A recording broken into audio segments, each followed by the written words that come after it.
ब्राह्मीं च वैष्णवीं भद्रां षड्भुजां च चतुर्मुखां त्रिनेत्रां च त्रिशूलां च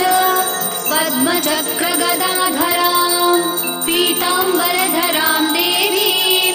नानालङ्कारभूषितां तेजःपुञ्जधरां श्रेष्ठां ध्यायेत् बालकुमारिकाम् ओङ्कारलक्ष्मीरूपेण विष्णोर्हृदयमव्ययम् विष्णुमानन्दमध्यस्थम् ह्रीङ्कारबीजरूपिणी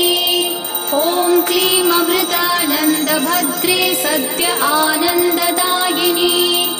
ॐ श्रीं दैत्यभक्षरदां शक्तिमालिनि शत्रुमर्दिनी तेजःप्रकाशिनी देवी वरदा शुभकारिणी ब्राह्मी